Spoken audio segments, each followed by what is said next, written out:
मैं हमेशा अपनी बहन को मासूम समझता था, लेकिन जब मैंने उसे एक रात 12 बजे उसके रूम में जो करते देखा, उसके बाद मेरा उसे देखने का नज़रिया पूरी तरह बदल गया था। क्योंकि वो अपनी उंगली से। मेरा नाम प्रेम है, मेरी उम्र 24 साल है और मेरी एक छोटी बहन है जिसका नाम अर्पिता है। अर्पिता बेहद सुंदर है और बिल्कुल जानवी कपूर जैसी दिखती है। वो सिर्फ 21 साल की है। ये कहानी उस पल की है जब मुझे पता चला कि मेरी वो मासूम बहन अब बड़ी हो गई है। ये बात है 1 साल पहले की, जब मैंने उसके फ़ोन में कुछ ऐसा देखा जिसने मुझे अंदर तक हिला दिया। जिस बहन को मैं हमेशा मासूम समझता था, उसके बारे में वो सच जानकर मुझे यकीन नहीं हुआ। ये कहानी उसी पल से शुरू होती है जब मैंने अपनी बहन के बारे में वो राज जाना जिसने हमारी जिंदगी बदल कर रख दी। गर्मी की रात थी, हवा जैसे थम सी गई थी और मेरे कमरे में पड़े बिस्तर पर सोने में भी मुश्किल हो रही थी। प्यास के मारे मेरी नींद खुल गई और जैसे ही मैंने पानी की बोतल उठाने की कोशिश की, पता चला कि वो खाली थी। वक्त देखा तो रात के ठीक 1 बज रहे थे। नींद की खुमारी में मैं रसोई की ओर बढ़ा, जहां पानी की ठंडी बोतलें रखी होती थीं। तरफ जाते हुए मैंने देखा कि मेरी बहन अर्पिता के कमरे की लाइट जल रही थी।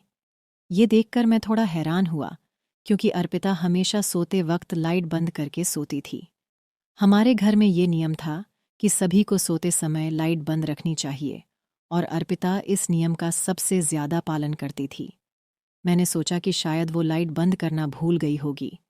अपनी बोतल में पानी भरते हुए मैंने मन ही मन सोचा कि उसकी लाइट बंद करके उसे आराम से सुला दूं। जैसे ही मैं उसके कमरे का दरवाज़ा खोलने लगा, एक अजीब सी बेचैनी मेरे अंदर घर कर गई। क्या अर्पिता जाग रही होगी, या फिर वो सिर्फ नींद में लाइट छोड़कर सो गई होगी? दरवाज़ा खुलते ही जो मैंने देखा, उसने मुझे अंदर तक हिला दिया। अर्पिता अपने बिस्तर पर बैठी थी। उसके चेहरे पर एक गंभीरता थी और वो अपने फ़ोन की स्क्रीन में कुछ देखने में पूरी तरह मग्न थी। रात के इस समय, जब हर कोई गहरी नींद में था, अर्पिता का यूं जागना और फ़ोन पर इस तरह से कुछ देखना बेहद अजीब लगा। जैसे ही मेरी नज़र उस पर पड़ी, उसने फटाफट फ़ोन को छुपा लिया और उसकी आंखों में डर की एक झलक साफ दिखी। उसकी ये हरकत इतनी अप्रत्याशित थी कि मैं एक पल के लिए समझ नहीं पाया कि क्या कहूँ। अर्पिता, जो हमेशा शांत और संयमित रहती थी, उसके चेहरे पर इस वक्त चिंता और घबराहट की लकीरें साफ नजर आ रही थीं। मैंने धीरे से पूछा, अर्पिता, सब ठीक है? इतनी रात गए जाग रही हो? अर्पिता ने एक झटके में जवाब दिया, हाँ, बस नींद नहीं आ रही थी। लेकिन उसकी आवाज़ में जो कंपकंपी थी, उसने मेरी जिज्ञासा को और बढ़ा दिया। वो मुझसे कुछ छुपा रही थी, लेकिन क्या? ये जानने की ललक अब मेरे दिल में गहराती जा रही थी।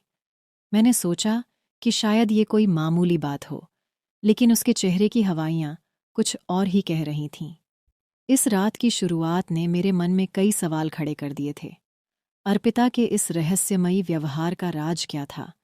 क्या वो किसी परेशानी में थी, या फिर वो कुछ ऐसा कर रही थी जिसे वो मुझसे या परिवार से छुपाना चाहती थी? उस रात के बाद से अर्पिता का वो विचित्र व्यवहार मेरे मन से हट ही नहीं रहा था। हर बार जब मैं उसे देखता, उसकी वो घबराई हुई नज़रें मुझे याद आ जातीं।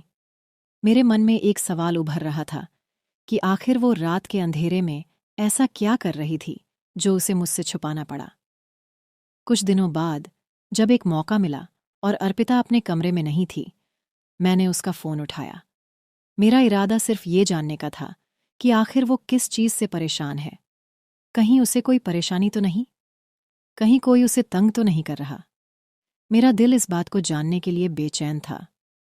फ़ोन का लॉक कोड मुझे पहले से ही पता था, इसलिए उसे खोलने में कोई दिक्कत नहीं हुई। जब मैंने उसकी फ़ोन की गैलरी, मैसेज और ऐप्स देखे, तो कुछ खास हाथ नहीं लगा। सब कुछ सामान्य था।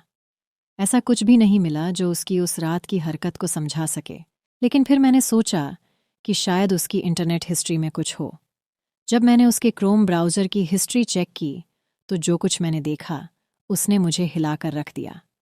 मेरी 17 साल की प्यारी बहन, जो हमेशा मासूम और शांत दिखती थी, उसकी ब्राउज़र हिस्ट्री ने कुछ और ही कहानी बताई। वो चीज़ें जो उसने सर्च की थीं और जो वीडियो उसने देखी थीं, वो उसकी उम्र के लिए बिल्कुल भी उपयुक्त नहीं थीं। मैंने सोचा कि कहीं मैंने कुछ गलत देख तो नहीं लिया, लेकिन बार बार देखने पर भी वही परिणाम मिला। उसने कुछ ऐसे विषयों को सर्च किया था जिन्हें जानने की उसकी उम्र नहीं थी। मेरे दिल में एक अजीब सी घबराहट होने लगी। क्या मेरी बहन किसी गलत संगत में पड़ गई है, या फिर उसे किसी ने ऐसा करने के लिए मजबूर किया है? उसके ये ऑनलाइन गतिविधियां उसके मन में कौन से सवाल उठा रही हैं? उसकी ये हिस्ट्री देखकर मैं समझ नहीं पा रहा था कि इस बारे में क्या सोचूं और क्या करूं। मैंने फ़ोन को वापस उसकी जगह रख दिया, लेकिन मेरा मन शांत नहीं था। मैंने फैसला किया कि अब मुझे इस बारे में गहराई से सोचना होगा। ये सवाल कि आखिर मेरी बहन ने क्यों और कैसे ये सब सर्च किया, मेरे दिमाग में घूमता रहा। अब ये रहस्य और गहराता जा रहा था। जब मैंने अर्पिता की ब्राउज़र हिस्ट्री देखी थी, तब से ही मेरे मन में एक अजीब सी बेचैनी थी। मेरी मासूम बहन को ऐसी चीज़ों में क्यों और कैसे रुचि हुई? ये सवाल मुझे सोने नहीं दे रहा था। मुझे पता था कि इस रहस्य का कोई गहरा कारण है, जिसे समझना ज़रूरी है। मैंने अर्पिता के व्यवहार पर ध्यान देना शुरू किया और उसकी बातों में एक बदलाव देखा। वो अक्सर अपनी एक ख़ास सहेली के बारे में बात करती थी, जिसे मैं पहले कभी नहीं जानती थी। उसका नाम सुनकर ही मेरे दिल में एक अजीब सी आशंका होने लगी। मैंने सोचा कि हो न हो, अर्पिता की इस नई आदत के पीछे उसी का हाथ है। एक दिन मैंने अर्पिता से उसकी उस सहेली के बारे में सीधे बात करने का फैसला किया। मैंने उससे हल्के फुल्के अंदाज में पूछा, तुम्हारी वो नई सहेली कौन है? तुम्हारे साथ हमेशा उसका जिक्र सुनती हूँ। अर्पिता ने थोड़ा हिचकिचाते हुए बताया, वो मेरी क्लास में नई आई है, काफ़ी मस्तीखोर है और बहुत बातें करती है। मुझे उसकी बातों से ज़्यादा कुछ नहीं पता चला, लेकिन मेरी छठी इंद्री ने कहा कि ये वही लड़की है जिसने अर्पिता को गलत रास्ते पर धकेला है। कुछ दिनों बाद मैंने अर्पिता के फ़ोन की हिस्ट्री को फिर से खंगालने की सोची, इस बार और गहराई से। मैंने कुछ और भी चौंकाने वाले सबूत पाए। अर्पिता की सहेली ने उसे कुछ ऐसे वीडियो दिखाए थे जो उसकी उम्र और समझ से परे थे। ये वो वीडियो थे जो किसी भी नासमझ किशोरी के लिए सही नहीं थे। इसके अलावा मैंने ये भी देखा कि वो सहेली अर्पिता को सिर्फ वीडियो दिखाने तक ही सीमित नहीं थी। वो एक बहुत ही बिगड़ी हुई लड़की थी, जिसे सही गलत की कोई परवाह नहीं थी। वो लड़कों को फंसाने और उनके साथ गलत काम करने में भी माहिर थी। उसने अर्पिता को ऐसे कई किस्से बताए थे जो अर्पिता के मासूम दिमाग को विचलित कर रहे थे। ये सब जानकर मेरा दिल टूट गया। मेरी मासूम बहन, जिसे मैं हमेशा सही रास्ते पर चलने की सलाह देती थी, इस तरह की गंदी आदतों में फंस चुकी थी। और इसका कारण थी वो सहेली, जो उसे अपने जैसा बनाना चाहती थी। अब मुझे अर्पिता को इस दलदल से बाहर निकालना था।